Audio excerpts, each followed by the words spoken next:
Sir నమస్కారం sir. నమస్తే అండి. సార్ శేఖర్ కమ్ముల గారి కుబేర సినిమా యుఎస్ లో ఆల్రెడీ రిలీజ్ అయింది. సో అక్కడ నుంచి రివ్యూస్ అన్ని కూడా బయటకు వస్తున్నట్టుగా తెలుస్తుంది. మరి అమెరికా రివ్యూ ఏ విధంగా ఉంది సార్ కుబేర సినిమాకి? అంటే అమెరికా రివ్యూ అనే పేరుతో మీడియాలో సర్క్యులేట్ అవుతోంది కానీ అక్కడ షోస్ పడినట్టుగా ఇంకా అధికారిక సమాచారాలు ఏవి లేవు. ఓకే, మేబీ షోస్ పడితే పడి ఉండొచ్చు. ప్రివ్యూస్ అంటే జనరల్ గా సినిమా కొన్నటువంటి వాళ్ళు కొంతమందికి షో వేసి చూపించవచ్చు.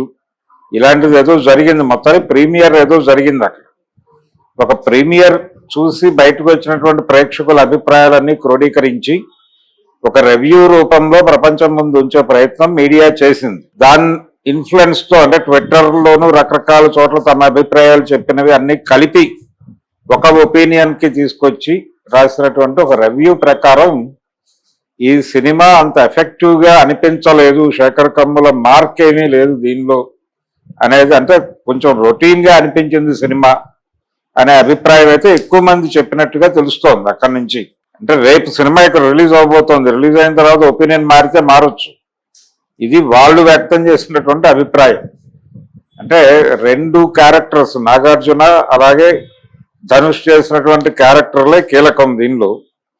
ఈ రెండు పాత్రల్లో ఒకటి స్కామ్స్ చేసి రకరకాల పద్ధతుల్లో డబ్బులు కూడబెట్టేటువంటి పాత్ర. ఇది ఎక్సెస్ అమౌంట్ వచ్చేసినప్పుడు దీన్ని ఎక్కడో చోట డైవర్ట్ చేయాల్సినటువంటి ఒక పరిస్థితి ఉత్పన్నమైనప్పుడు ఒక బిచ్చగాడిని ప్రవేశపెడతాడు ఆయన దానిలోకి. ఆ బిచ్చగాడు ధనుష్. అతను సడన్ గా కనిపించకుండా పోతే దానికోసం అతను ఏం చేశాడు అనేది ప్రధానంగా ఉంటుంది. ఒక లైన్ అని చెబుతూ ఈ క్రమంలో అతను అసలు మనీ ప్రొక్యూర్ చేసే అంటే డబ్బు సంపాదించేటువంటి మార్గాలు, ఆ స్కామ్లు ఇవన్నీ కూడా గతంలో వచ్చిన అనేక ఈ స్కామ్స్టర్స్ సినిమాలు చాలా వచ్చినాయి ఈ మధ్య. మనకి తెలుగులో కూడా ఒక ప్రయత్నం జరిగింది ఈ మధ్య కాలంలోనే. హర్షద్ మెహతా స్కామ్ ని దృష్టిలో పెట్టుకొని ఒక కథ తయారు చేసి సినిమా చేశారు, లక్కీ భాస్కర్ అనే పేరుతో. ఇది కాకుండా కూడా హిందీలో కొన్ని సినిమాలు వచ్చాయి. సో మార్కెట్ ఎకానమీలో డబ్బులు పోగేయటానికి ఎంత స్కోప్ ఉందో ఈ డబ్బులన్నీ కూడా పారదర్శకంగా చూపించడం అనేది కూడా అనివార్యంగా మారుతున్నటువంటి ఒక పరిస్థితి వచ్చేసింది. వచ్చినప్పుడు ఇది వేరే అకౌంట్లో చూపించటము, బి అకౌంట్లు, సి అకౌంట్లు, డి అకౌంట్లు, ఇలాంటి ఆడిటర్స్ ప్రభావం చాలా పెరిగిపోయింది. ఈ పెరిగిపోతున్న క్రమాన్ని దీన్ని కొంత సీరియస్ డిస్కషన్ ఉన్నటువంటి కంటెంట్ పరంగా దాన్ని ఎంత సీరియస్ గా శేఖర్ కమ్ములు డీల్ చేశాడు అనే దానిలో ఆయన డెఫినెట్ గా కొంత రీసెర్చ్ చేసుంటాడు. రీసెర్చ్ లేకుండా సినిమా తీసుంటాడని నేనైతే అనుకోవడం లేదు. కానీ ఎక్కడో ఆడియన్స్ ని ఆయన కొంచెం డిసప్పాయింట్ చేశాడేమో, అంటే ప్రధానంగా సన్నివేశాలు చాలా ల్యాగ్ ఉంది అనేది ఒక అభిప్రాయం వ్యక్తమైంది. ఇలాంటి సినిమాల్లో అలాంటి లక్కీ భాస్కర్ విషయంలో కూడా అలాంటి అభిప్రాయం ప్రకటించారు. కానీ ఫైనల్ గా సినిమా ఆడియన్స్ ని ఎంగేజ్ చేయగలిగింది. అందుకని ఇప్పుడు యుఎస్ రివ్యూ అనే పేరుతో వచ్చిన దానిలో వాళ్ళు ప్రధానమైనటువంటి కంప్లైంట్ ఏంటంటే సినిమా ఎంగేజింగ్ గా అనిపించలేదు అనేది. రెండోది శేఖర్ కమ్ముల ఈ తరహా సినిమా చేయటం ఏమిటి అనేది.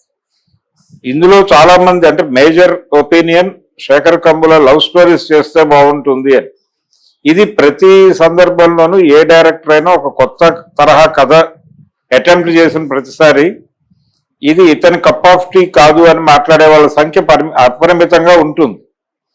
ఇప్పుడు రాఘవేంద్రరావు గారు అన్నమయ్య అనే సినిమా మొదలుపెట్టేటప్పుడు ఈయన కప్ ఆఫ్ టీ కాదు, ఇది కమలాకర్ కామేశ్వరరావు గారు లాంటి వాళ్ళు చేయాలి, లేకపోతే ఈ జనరేషన్ లో విశ్వనాథ్ గారు, బాపు గారు లాంటి వాళ్ళు అటెంప్ట్ చేయాల్సిన సబ్జెక్ట్ రాఘవేంద్రరావు ఏమిటని మాట్లాడారు. ఫైనల్ గా ఆయనే సక్సెస్ చేశాడు ఆ సినిమా. నిజానికి బాపు గారు చేసిన త్యాగయ్య ఆడలేదు, అలాగే విశ్వనాథ్ గారు చేసిన అన్ని సంగీత భరిత చిత్రాలు ఆడలేదు. ఏదో ఒకటి రెండు పెద్ద విజయాలు సాధించిన ఎంతవరకు.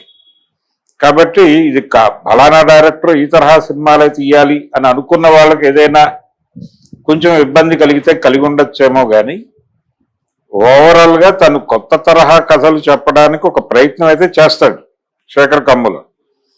అలాగే ఒక జనాలకి ఏదో ఒక ఆలోచించుకోవటానికి ఒక పాయింట్ లేకుండా సినిమా తీయటం అనవసరం అనే అభిప్రాయం ఆయనకి ఆయన టీంలో ఉన్న వాళ్ళకు కూడా ఉంది.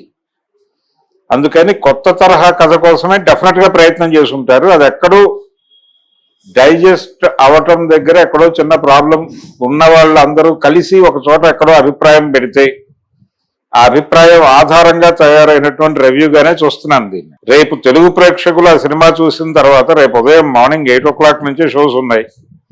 సో ఆ షో చూసిన తర్వాత ఎలా రియాక్ట్ అవుతారు అనేది అప్పటి రివ్యూ విడిగా మాట్లాడుకుందాం మనం. ప్రస్తుతానికైతే యుఎస్ రివ్యూ సంతృప్తికరంగా లేదు, యావరేజ్ టు అబోవ్ యావరేజ్ సినిమాగానే మాట్లాడుతున్నారు. అయితే డిసప్పాయింట్ చేయలేదు, లాగ్ అయింది అనేది ఒకటి ప్రధానంగా. అలాగే శేఖర్ కమ్ముల నుంచి మేము ఎక్స్పెక్ట్ చేసింది లేదు అనే అభిప్రాయం కొంతమంది. శేఖర్ కమ్ముల కష్టం కనిపించిందని కూడా కొంతమంది మాట్లాడారు. అంటే సబ్జెక్టుకి సంబంధించి ఆయన చేసినటువంటి అంటే పరిశోధన కావచ్చు, ఇతర వ్యవహారాలు కావచ్చు, ఆయన టీం, ఆయన రైటింగ్ టీం చేసినటువంటి కృషి అభినందనీయం అనే మాట కూడా పెట్టారు. కానీ ఆ అభిప్రాయం ప్రకటించిన వాళ్ళ సంఖ్య పరిమితంగా ఉంది. అందుకని ఒక సైడ్ తీసుకొని మేజర్ అభిప్రాయం ప్రకారమే మనం ఒపీనియన్ బిల్డ్ చేయటం అనేది జరుగుతుంది. కానీ ఈ అభిప్రాయం కూడా ఉంది, సినిమా మీద పాజిటివ్ ఒపీనియన్ ఉంది, నెగిటివ్ ఒపీనియన్ కూడా కాదు. అది 100% నెగిటివ్ ఒపీనియన్ అయితే రాలా. కాకపోతే కొంచెం డిసప్పాయింట్మెంట్ మూడ్ కనిపించింది. దాంతో వాళ్ళు 2.5 దాకా 2.25 నుంచి 2.5 వరకు రేటింగ్స్ ఇచ్చే ప్రయత్నం జరిగింది. అక్కడి నుంచి వస్తున్నటువంటి సమాచారం ప్రకారం 2.5 అంటే మామూలు విషయం ఏం కాదు. 2.25 to 2.5 అనేది యావరేజ్ సినిమా, పర్లేదు అనే వాతావరణం. పర్వాలేదు అని అక్కడ అనిపించినప్పుడు ఇక్కడ ఇంకా బెటర్గా ఉండే అవకాశమే ఉంది. ఇక్కడ ఒపీనియన్ సాలిడ్ ఒపీనియన్, ఇండియా ఇక్కడ చూసినటువంటి ప్రేక్షకుల అభిప్రాయమే సాలిడ్ ఒపీనియన్ గా అనుకుంటే, ఎందుకంటే అది స్ట్రైట్ ఒపీనియన్ కాదు. రెండోది ఆ సినిమా చూసినటువంటి వ్యక్తులు వివిధ ప్లాట్ఫామ్స్ మీద పంచుకున్నటువంటి అభిప్రాయాలన్నింటినీ ఒక దగ్గరకు తీసుకొచ్చి ఒక అభిప్రాయంగా క్రోడీకరించి ప్రపంచం ముందు ఉంచారు, అంతవరకే.